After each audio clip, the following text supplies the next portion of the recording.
કાંકરેજમાં ગુરુ પૂર્ણિમાને લઈને ઠેર ઠેર જામી છે ભારે ભીડ। કાંકરેજ તાલુકામાં આવેલા પૌરાણિક ધામો પર દૂર દૂરથી લોકો દર્શન કરવા ઉમટી પડ્યા છે, જેમાં દેવ દરબાર, જાગીરમઠ તેમજ ચહેરમાનું પ્રાગટ્ય સ્થાન, તેરવાડા ધામ તેમજ ટોટાણા સદારામ ધામ તેમજ થરા વાડીનાથ ધામ તેમજ નાથપુરા, વડેચી તેમજ નાથપુરાના ચહેર માતાના મંદિરે લોકોની દર્શન માટે ભારે ભીડ જોવા મળી છે। ત્યારે દરબાર સમાજ, ઠાકોર સમાજ, ભરવાડ સમાજ પોતપોતાના ગુરુ ગાદીઓ પર અલગ અલગ જગ્યાએ લોકોના દર્શન કરી ગુરુના આશીર્વાદ લઈ ધન્યતા અનુભવી હતી। દેવ દરબાર ખાતે દરબાર સમાજની ગુરુ ગાદી તેમજ થરા ખાતે ભરવાડ સમાજની ગુરુ ગાદી, ટોટાણા ખાતે ઠાકોર સમાજની સદારામ બાપુની ગુરુ ગાદી ખાતે વહેલી સવારથી જ ભારે ભીડ જોવા મળી હતી। બીજી બાજુ તેરવાડા ખાતે ચહેર માતાના પ્રાગટ્ય સ્થાન ખાતે મોટી સંખ્યામાં માનો મેરામણ ઉમટ્યું હતું। ત્યારે થરા ખાતે પણ ભરવાડ સમાજની ગુરુ ગાદી, વાડીનાથ ખાતે ગુજરાતભરમાંથી ભરવાડ સમાજ લોકો ઉમટી પડ્યા હતા। થરા બજારમાં ભારે ભીડ થઈ જતા થરા પોલીસ સ્ટેશનના પીઆઈ સહિત પોલીસ સ્ટાફ ટ્રાફિક હળવી કરવામાં પણ જોડાયા હતા। જે કે સાથે ચહેરસિંહ વાઘેલા, કાંકરેજ।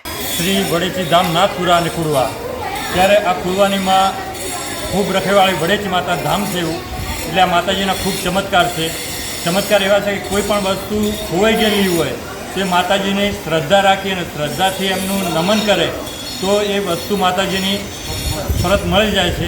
કહેવાનો મતલબ કે હમણાં થોડાક સમય પહેલાં 2 થી 3 મહિના પહેલાં ટ્રેક્ટર 2 ખોવાઈ ગયા હતા, તો 2 ટ્રેક્ટર પણ માતાજીએ લાવ્યા અને એ ટ્રેક્ટરના દિવસે ખૂબ પબ્લિક હાજર હતી। અહીંયા કે ટ્રેક્ટર આવ્યા ને ત્યારે પબ્લિક ખૂબ હાજર હતી। પછી એક અમારા ગામમાં એક ભાઈનું બાઇક ચોરાઈ ગયું, તે બાઇક માતાજી મેળવી આપ્યું, તે બાઇક ઠેઠ મોરબીથી મળ્યું, અહીંનું બાઇક ખોવાઈ ગયેલું ઠેઠ મોરબીથી મળ્યું। તે આવા માતાજીના ખૂબ ચમત્કાર છે અને ખૂબ પબ્લિકની તમે જોઈ રહ્યા છો તે આટલી શ્રદ્ધાથી પબ્લિક અહીંયા આવે છે। અંદાજે કેટલો વર્ષ જૂનું મંદિર હશે? અંદાજે આ મંદિર તો ખૂબ પ્રાચીન છે, ખૂબ જૂનું છે। કહેવાનો મતલબ કે એ વખતે તો અહીંયા માણસોને આવતા પણ ડર લાગતો હતો। કહેવાનો મતલબ કે અહીંયા બાવળિયા અને ઝાડા ખૂબ ઊભા હતા, એવી જગ્યા હતી। એટલે ખૂબ આ તો ખૂબ વર્ષો જૂનું મંદિર છે, એટલે એ વખતે માણસોને ખૂબ બીક લાગતી હતી કે અહીંયા આવતોય। પણ આ બધું એના પછી આ બધું સુધારા વધારા અત્યારે 19 વર્ષથી થયા છે આવા સુધારા, બાકી એના પહેલાં ખૂબ જૂનું મંદિર છે। તળાવનો શું ઇતિહાસ છે? તળાવનો ઇતિહાસ એ છે કે તળાવમાંથી અહીંની પબ્લિક જે છે, નાથપરાની પછી બહારની પબ્લિક એ પણ તળાવમાંથી પાણી લઈ ગઈ અને એમના ઘરે જે વાપરે તેલ બાળે છે, એ તેલ બાળીને માતાજીનું જે નિવેદ કરે છે એ નિવેદ પણ પબ્લિક પોતે લે છે, બરાબર। આ તળાવનો ઇતિહાસ છે। આ સિવાય તળાવના જળ પીવાથી કોઈ પણ રોગ થયો હોય તે પણ તળાવનું જળ પીવાથી મટી જાય છે।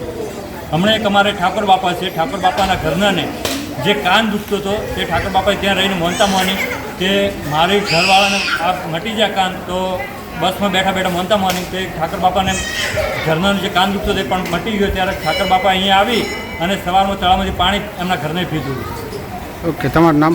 મારું નામ મુકેશગીરી કાંતિગીરી। અત્યારે હાલ રહું છું કુડવા અને મારું મૂળ વતન છે મકડાલા અને પૂજારી તરીકે અહીંયા હું સેવા આપી રહ્યો છું। ઓકે, બોલો અગણજી મહારાજની।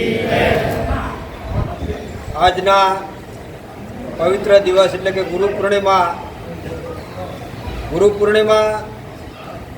એટલે તમામ જે જેના જે ગુરુ મહારાજને માનતા હોય એમને પૂજા, યાચના અને ગુરુ વંદના શાસ્ત્રોમાં, આપણા હિન્દુ શાસ્ત્રોમાં, પુરાણોમાં પણ લખ્યા છે કે ગુરુ ગોવિંદ દોનો ખડા કિસકો લાગુ પાય, બલહારી ગુરુ દેવ કી જેને ગોવિંદ દિયા બતા। એટલે ગુરુ મહારાજની ઉપના આજે પણ ખૂબ ભગવાન કરતાં પણ ગુરુ મહારાજને વધારે ઉપમાઓ છે।